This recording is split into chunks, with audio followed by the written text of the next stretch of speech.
Hello everyone, welcome to JNK exams Hunter.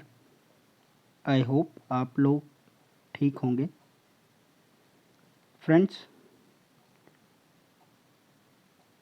आज हम polity के सेकंड चैप्टर जो कि है futures of the Indian constitution and sources of Indian constitution, उसके MCQs आज देखेंगे, सॉल्व करेंगे। दोस्तों, इससे पहली वीडियो जो पॉलिटी हमने देखी थी उसमें हमने जो पहला टॉपिक था हमारा मेकिंग ऑफ द कॉन्स्टिट्यूशन के MCQs सॉल्व किए थे। आज हमारा नेक्स्ट टॉपिक जो है हम उसके MCQs सॉल्व करेंगे। तो चलिए लेट्स स्टार्ट द वीडियो।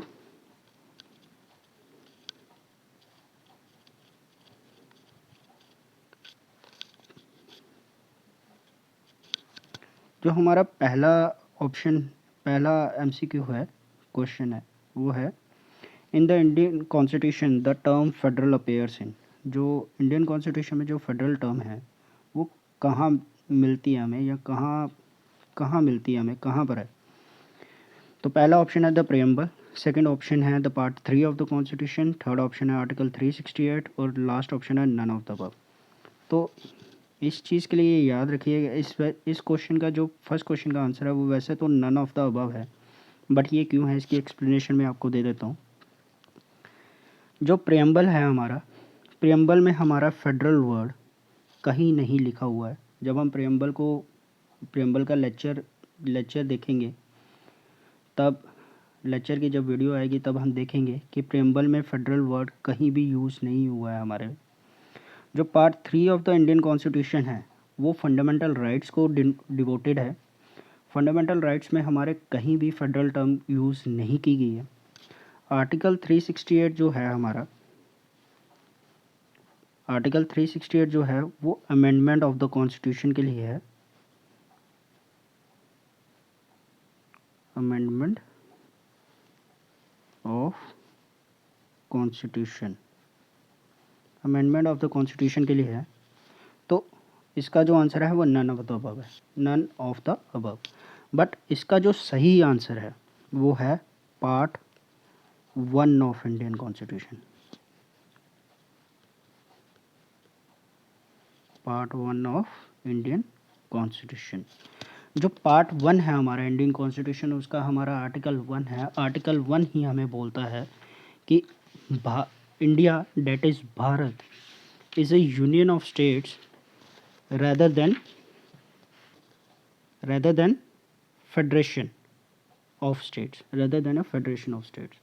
तो फेडरल जो वर्ड है वो हमारा part 1 of the Indian constitution में है। अगर आपके पास कोई option part 1 of the Indian constitution होगा, पार्ट 1 होगा कॉन्स्टिट्यूशन का, तो वो आपका सही आंसर होगा इसमें।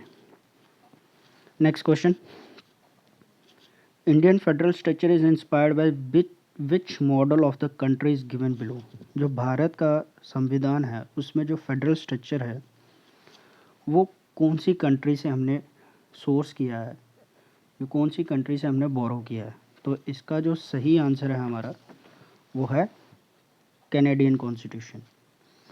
हमने कहाँ से लिया है, ये कनाडा से लिया है, कनाडा के कॉन्स्टिट्यूशन से इंपोर्ट किया है, कनाडा के कॉन्स्टिट्यूशन से बोरो किया है हमने federal structure, federation with a strong centre.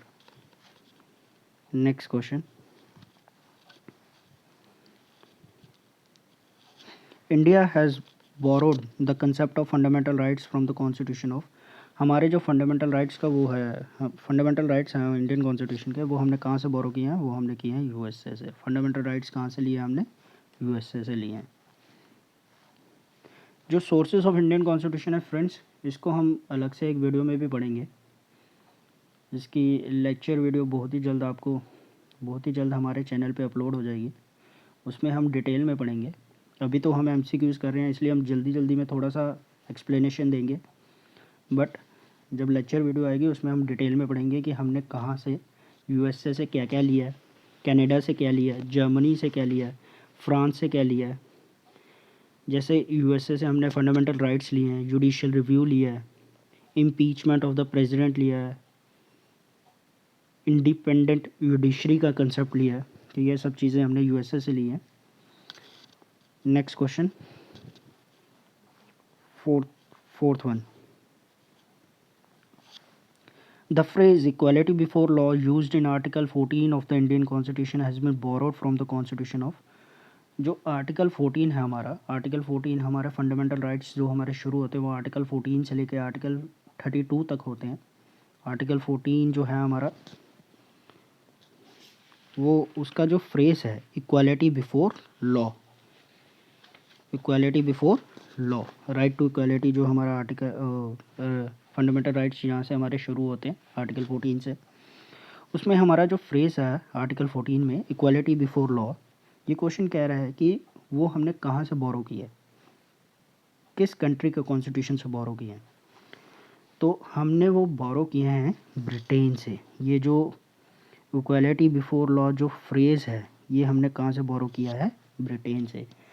ये याद रखिएगा, इसमें थोड़ी सी कन्फ्यूज़न होती है क्योंकि यूएस से भी हमने एक फ्रेज़ वो किया है, इंपोर्ट किया हुआ है।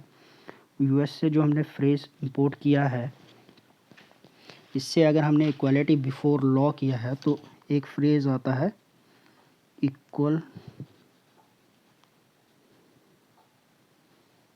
Protection of laws.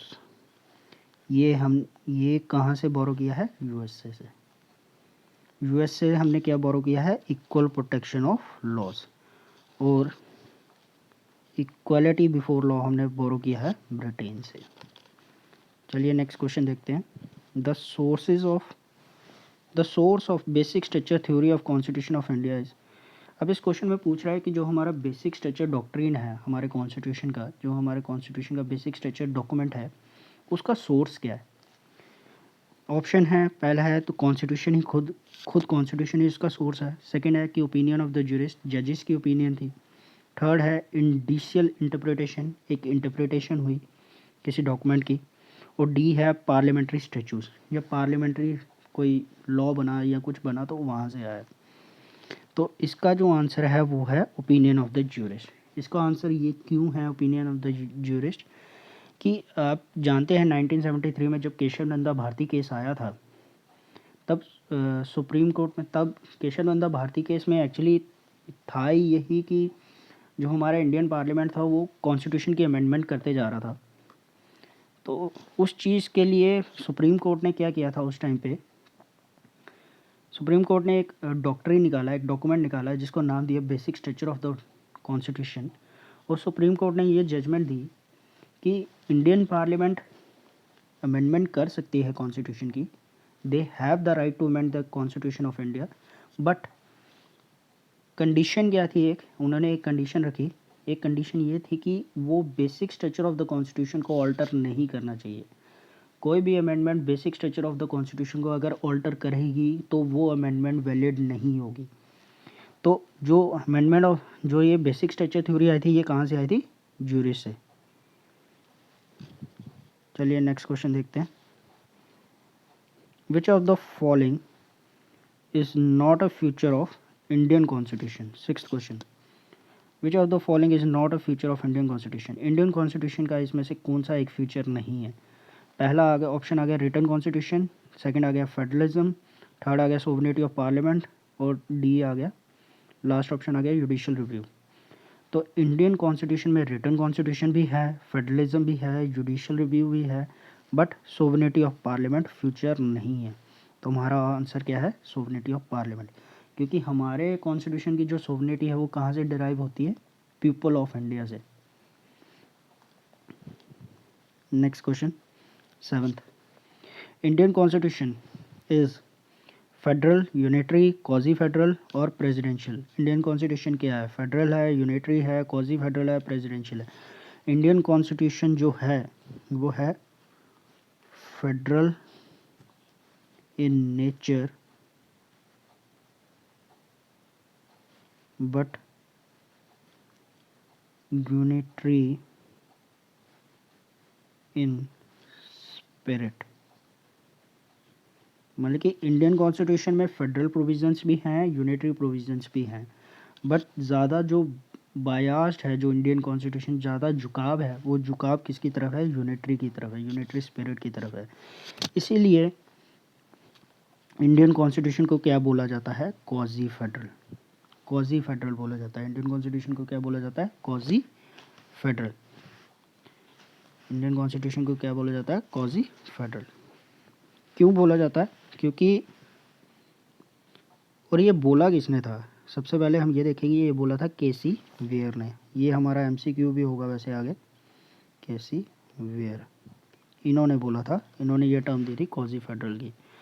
अब इसको बोला क्यों जाता है वैसे क्वाजी फेडरल? क्योंकि देखिए, जैसे फेडरल फीचर्स जो है इंडियन कॉन्स्टिट्यूशन में कि 2 गवर्नमेंट्स होती है। 2 गवर्नमेंट्स का मतलब होता है सेंटर में भी है, स्टेट में भी है, स्टेट्स में भी है। डिवीज़न ऑफ पावर्स है हमारे में। फिर हमारे में सुप्रीमेसी ऑफ द कॉन्स्टिट्यूशन है, रिजिडिटी ऑफ द कॉन्स्टिट्यूशन है, इंडिपेंडेंट जुडिशरी है, बाई कैमरलिज्म होता है। ये सारे जो फीचर्स होते हैं ये फेडरल फीचर्स होते हैं। और जो यूनिटरी फीचर्स हैं, जैसे स्ट्रॉन्ग सेंटर हो गया, सिंगल कॉन्स्टिट्यूशन हो गया, कि सेंटर और स्टेट्स के लिए एक ही कॉन्स्टिट्यूशन है, स्टेट्स के पास अपना कॉन्स्टिट्यूशन नहीं हो सकता। जम्मू एंड कश्मीर के पास अपना कॉन्स्टिट्यूशन होता था, ये याद रखिएगा, था, अब नहीं है। अब Indian constitution he Jammu and Kashmir में एप्लीकेबल होता है और होगा और होता है। तो इस चीज़ के लिए ये यूनिटरी फीचर्स हो गए। जैसे सिंगल सिटीजनशिप है, हम केरल में चले जाएं या जम्मू कश्मीर में रहें या पंजाब में रहें, हमारी जो सिटीजनशिप होगी वो इंडियन ही होगी। तो हमारे में इंटीग्रेटेड जुडिशरी है, जैसे ऑल इंडिया सर्विसेज की जो अपॉइंटमेंट होती है वो सेंटर करता है। तो ये जो सारे फीचर्स होते हैं यूनिटरी फीचर्स होते हैं। इसलिए इसको क्या बोला गया है? इंडियन कॉन्स्टिट्यूशन को क्या बोला गया है? Quasi federal. किसने बोला है? केसी वेयर ने। Next question, which of the following is not a part of the basic structure of Indian constitution? इनमें से कौन सा ऑप्शन जो है वो basic structure of the Indian constitution का पार्ट नहीं है? पहला, rule of law, secularism, third है रिपब्लिकन फॉर्म ऑफ गवर्नमेंट, और डी है पार्लियामेंट्री फॉर्म ऑफ गवर्नमेंट। तो rule of law in basic structure का पार्ट है, सेकुलरिज्म भी है बेसिक स्ट्रक्चर का part, parliamentary form of government भी बेसिक स्ट्रक्चर का पार्ट है, पर जो रिपब्लिकन फॉर्म ऑफ गवर्नमेंट है वो basic structure of the Indian constitution का पार्ट नहीं है। तो हमारा ऑप्शन क्या है? सी। नेक्स्ट क्वेश्चन,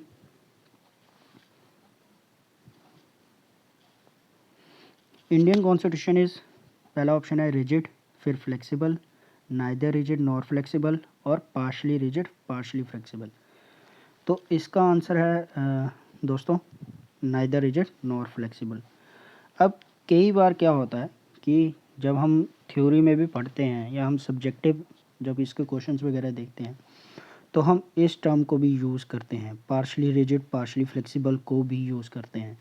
बट अगर आपके पास पेपर में ये ऑप्शन होगा नाइदर रिजिड नॉर फ्लेक्सिबल, तो यही हमारा आंसर होगा। अगर ये ऑप्शन नहीं होगा तो ये वाला ऑप्शन, फिर हम डी ऑप्शन को टिक कर सकते हैं, फिर डी ऑप्शन भी ठीक होगा। बट जो ज़्यादा टेक्निकल टर्म है वो यही है, नाइदर रिजिड नॉर फ्लेक्सिबल। तो इसका आंसर है सी। अब next question, the idea of concurrent list in the Indian constitution has been borrowed from. Indian constitution में जो कंकरेंट लिस्ट का आइडिया है वो कहाँ से लिया गया है? तो कंकरेंट लिस्ट हमारी कहाँ से आई है? वो आई है हमारी ऑस्ट्रेलिया से। कंकरेंट लिस्ट कहाँ से आई है? हमारी ऑस्ट्रेलिया से। और ऑस्ट्रेलिया से और क्या क्या आया हमारा? जैसे joint setting of 2 houses of parliament भी हमने ऑस्ट्रेलिया से ही डिराइव किया है, बोरो किया ऑस्ट्रेलियन कॉन्स्टिट्यूशन से। फ्रीडम ऑफ ट्रेड वहाँ से किया, कमर्स और इंटरकोर्स वगैरह ये हमने सारे ऑस्ट्रेलिया के कॉन्स्टिट्यूशन से बोरो किए हैं। अब यूएसएसआर से हमने क्या किया? यूएसएसआर से मैं आपको सिर्फ बहुत ही इम्पोर्टेंट बता देता हूँ, जैसे कि हमने वहाँ से फंडामेंटल ड्यूटीज़ ली हैं। फंडामेंटल ड्यूटीज़ हमने यूएसएसआर से ली हैं। यूएसए से क्या लिया था हमने? यूएसए से मैंने आपको पहले भी बताया, हमने एफआर्स यानी कि फंडामेंटल राइट्स लिए हुए हैं। Next question, in Indian polity which of the following is supreme? Bharat संविधान में या भारत की पॉलिटी में, भारतीय संविधान में या भारत देश में सबसे ज़्यादा सुप्रीम क्या चीज़ है? सुप्रीम का मतलब है सबसे ज़्यादा पावर जो है, सबसे ज़्यादा जो सोर्स ऑफ पावर है वो क्या है? सुप्रीम कोर्ट जो कि नहीं है, पार्लियामेंट जो कि नहीं है, रिलीजन नहीं है, हमारे देश का कोई ऑफिशियल रिलीजन नहीं है। हम रिलीजन पे विश्वास तो करते हैं रिलीजन पे, इंडियन कॉन्स्टिट्यूशन में भी है कि रिलीजन पे विश्वास करते हैं, बट कोई ऑफिशियल रिलीजन हमारा नहीं है। जो हमारा आंसर है इसका वो है कॉन्स्टिट्यूशन। इंडियन पॉलिटी में सबसे ज़्यादा सुप्रीम क्या है? कॉन्स्टिट्यूशन। कॉन्स्टिट्यूशन से ही हमारी पावर आती है, मतलब कि हमारा सोर्स ऑफ पावर क्या है? Constitution. Next question, who called Indian federalism as the cooperative federalism? Indian federalism को कोऑपरेटिव फेडरलिज्म किसने बोला था? तो इसके ऑप्शन देखिए, जैसे है ए है Granville Austin, KC Wheare, sir Ivor Jennings और डी बसु। तो इसका आंसर है ग्रैनविल ऑस्टिन। ग्रैनविल ऑस्टिन ने क्या बोला था हमारे इंडियन फेडरलिज्म को? Cooperative federalism. कोऑपरेटिव फेडरलिज्म का मतलब होता है कि सेंटर और स्टेट्स दोनों मिलके काम करेंगे, दोनों मिलके for the betterment of the people, उसके लिए काम करेंगे। Next question, there are provisions in the constitution to ensure the independence of. Question बोलता है कि हमारे कॉन्स्टिट्यूशन में, भारतीय संविधान में कुछ प्रोविजंस हैं जो इंश्योर करते हैं इंडिपेंडेंस किसकी? पहला पार्लियामेंट, दूसरा जुडिशरी, तीसरा सिटीजन्स, चौथा none of the above. None of the above या नन ऑफ दीज। तो इसका आंसर है जुडिशरी। हमारे कॉन्स्टिट्यूशन में जो प्रोविज़न है वो इंडिपेंडेंट एंड इंटीग्रेटेड जुडिशरी के लिए उसमें जगह दी गई है, इंडिपेंडेंट और इंटीग्रेटेड जुडिशरी। तो इंडिपेंडेंस किसकी दी गई है? जुडिशरी की। इसका आंसर है judiciary. Next question, which of the following countries enjoys a federal form of government? इनमें से कौन सी कंट्री है जो federal form of the government enjoy करती हैं, जिसमें अभी federal form of the government है? China, USA, Cuba, Belgium. China में नहीं है, federal form of the government नहीं है। चाइना में आप अथॉरिटेरियन भी बोल सकते हो, टोटलिटेरियन भी बोल सकते हो, वो वाली गवर्नमेंट होती है। क्यूबा में भी नहीं है, बेल्जियम में भी नहीं है। इसका आंसर जो है वो है हमारा USA. Federal form of the government कहाँ पर है?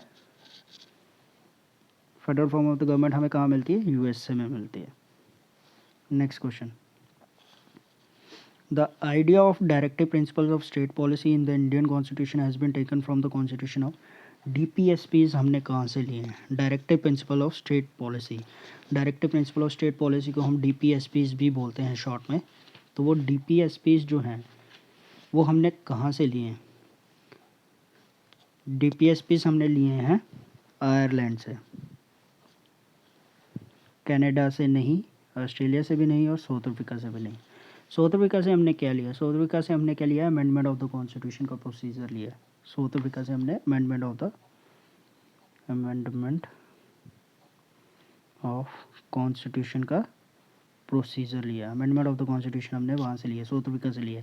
कनाडा से मैंने आपको बताया, कनाडा से हमने लिया है federation with a strong centre, और रेजिडुअरी पावर्स जो होती हैं, जो स्टेट गवर्नर्स की अपॉइंटमेंट होती है, वो हम कनाडा से लिए हैं।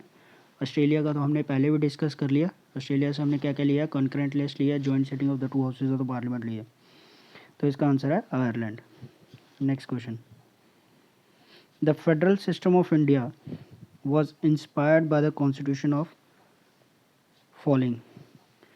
ये क्वेश्चन हमने पहले भी देखा था। फेडरल सिस्टम हमने कहाँ से लिया है? ये फिर से है, बस थोड़ी सी वर्डिंग चेंज है। कई बार क्या होता है कि क्वेश्चन मीनिंग सेम होता है बट उसकी वर्डिंग चेंज होकर आपको आज आ जाएगा पेपर में। तो हम सारे एक्सपेक्ट इस एमसीक्यूज़ में वो टच करेंगे ताकि क्वेश्चन जितना भी घुमा कर आए हमें उसमें पता हो कि क्या आ रहा है क्या नहीं हो रहा है। तो क्वेश्चन है the federal system of India was inspired by the constitution of the following. तो इसका आंसर क्या था, ये हमने पहले भी देखा था, कनाडा। कनाडा से हमने फेडरल सिस्टम लिया। Next question, which of the following are the correct matching of the countries and the borrowed features of Indian constitution from them. अब इसमें क्या किया है, कंट्रीज़ के नाम दिए हैं और उसके आगे फ्यूचर दिए हैं इंडियन कॉन्स्टिट्यूशन के जो हमने बोरो किए हैं। अब हमें इसमें बताना है कि ये करेक्ट मैचिंग कौन कौन सी है, मतलब कि इसमें कौन कौन से सही हैं। UK bicameral parliament, UK bicameral parliament ये सही है। हमने ब्रिटेन से ही बाय कैमरल पार्लियामेंट लिया, बाय कैमरलिज्म हमने वहीं से लिया है, ब्रिटेन से लिया। Parliamentary system of the government जो है हमारा, वो ब्रिटेन से ही इंस्पायर्ड है। सेकेंड, यूएसएसआर और independence of judiciary and judicial review. Independence और जुडिशरी एंड जुडिशियल रिव्यू जो है वो यूएसएसआर से नहीं, हमने यूएसए से लिए हैं। ये जो है ये हमने कहाँ से लिए हैं, यूएसए से लिए हैं, यूएसएसआर से नहीं लिए हैं। ये ठीक है, ये गलत है। अब थर्ड ऑप्शन आ गया ऑस्ट्रेलिया और 5 ईयर प्लान। ऑस्ट्रेलिया और 5 ईयर प्लान, तो ये ऑप्शन भी गलत है।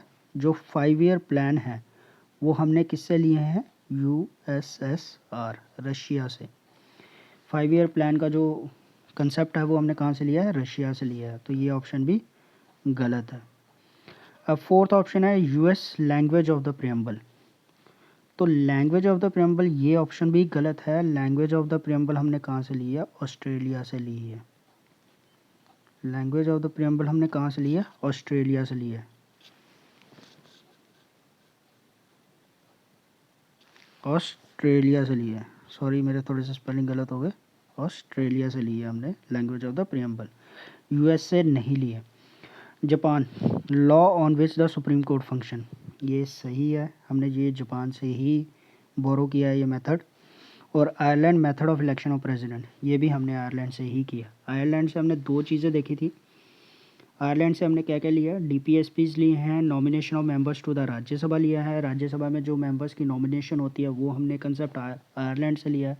और इलेक्शन ऑफ प्रेसिडेंट का जो मेथड होता है वो भी हमने आयरलैंड से लिया। तो हमारे कौन कौन से ऑप्शन सही हैं, 1 सही है, 5 सही है और 6 सही है, बाकी तीनों गलत है। तो इसका आंसर क्या आया हमारा, C, 1, 5 and 6। Next question,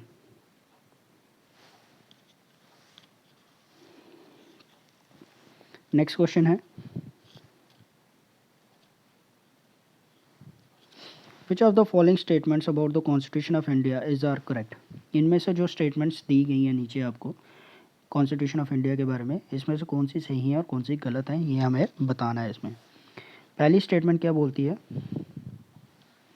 popular sovereignty and adult franchise are the basic features of the constitution. Popular sovereignty and the adult franchisee are the basic features of the constitution.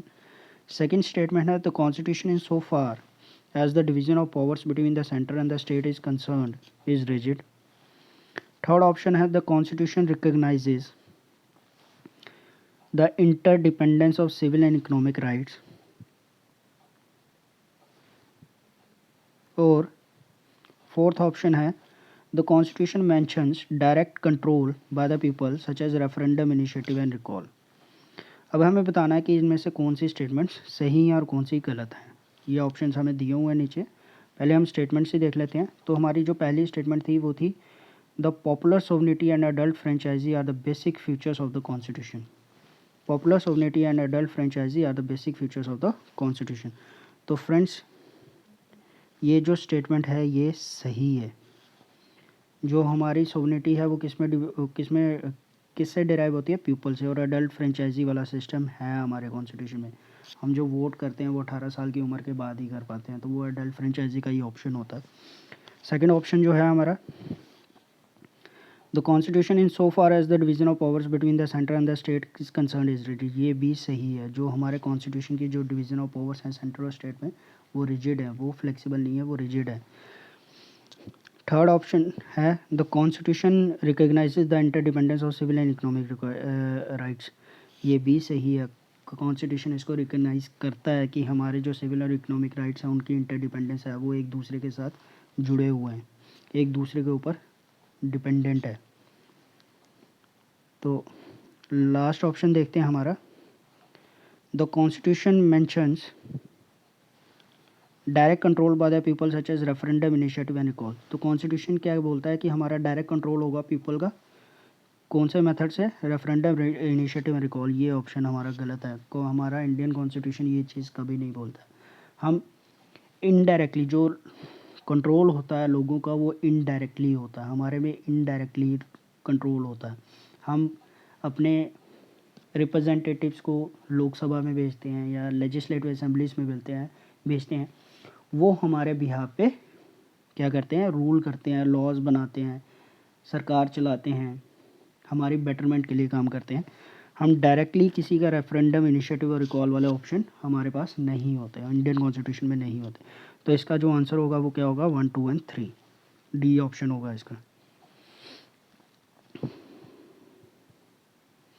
Next question, consider the following statements.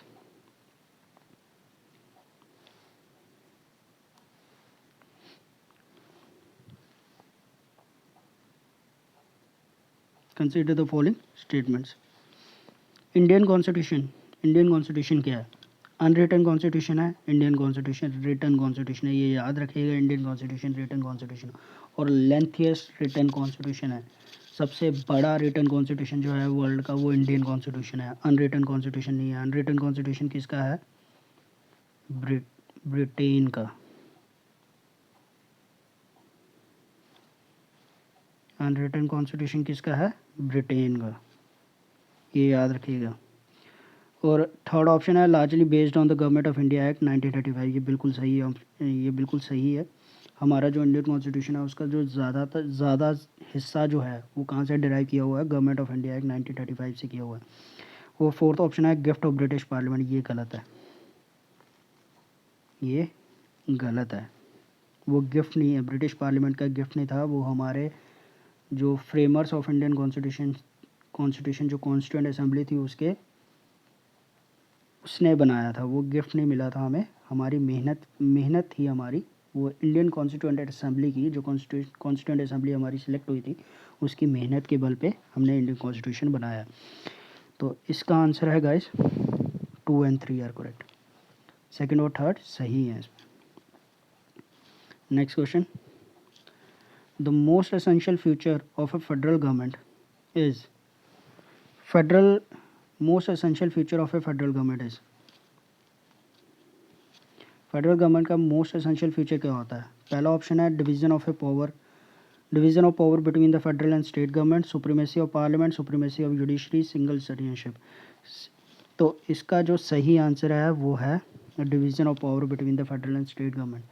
जो most essential feature होता है federal form of the government का उसको वो होता है separation of powers पे, मतलब कि जो सेंटर और स्टेट जो होती है, जो फेडरल और फेडरेशन होती है, उसमें सेंटर और स्टेट्स के अलग अलग पावर्स डिवाइडेड होती हैं, वो पहले से डिफाइंड होती हैं। जैसे आप अमेरिकन कॉन्स्टिट्यूशन को देखेंगे, उसमें जो फेडरल लॉज हैं वो फेडरल कोर्ट्स उनकी वो करती हैं, इम्पोज करती हैं, या ट्रायल्स वगैरह जो होते हैं वो देखती हैं। जो स्टेट लॉज हैं वो स्टेट गवर्नमेंट्स के ऊपर है, वो स्टेट गवर्नमेंट्स देखती हैं और स्टेट कोर्ट्स देखती हैं। स्टेट की जो कोर्ट्स होती हैं वो लोग देखते हैं उसको। तो फ्रेंड्स, ये जो हमने आज 20 क्वेश्चंस देखे हैं, ये हमारा पार्ट 1। हम वीडियो को ज़्यादा ना बड़ा करते हुए आज इस वीडियो को यहीं पर ख़त्म करते हैं। ये हमारा पार्ट 1 हो गया जिसमें हमने ये क्वेश्चंस डिस्कस किए। अब हम पार्ट 2 में देखेंगे इसी टॉपिक के और क्वेश्चंस देखेंगे। हम कोशिश करेंगे कि ज़्यादा से ज़्यादा जो टॉपिक ज़्यादा से ज़्यादा जो हमारे क्वेश्चंस हैं वो हम अपनी वीडियो में वो कवर करें। तो आज की वीडियो हम यहीं पर ख़त्म करते हैं। अगर आप लोगों को ये वीडियो अच्छी लग रही है, वीडियोज़ जो हम पोस्ट करते हैं, जो हम मटेरियल आपको प्रोवाइड कर रहे हैं, अगर आपको अच्छा लग रहा है तो प्लीज़ लाइक करिए, शेयर करिए, सब्सक्राइब करिए, बेल आइकन को दबाइए ताकि हमारी जब भी हम कोई नई वीडियो अपलोड करें तो आपको पता लगे, नोटिफिकेशन आपको उसी समय मिल जाए। तो दोस्तों थैंक यू। अब हम नेक्स्ट वीडियो में मिलेंगे। Take care.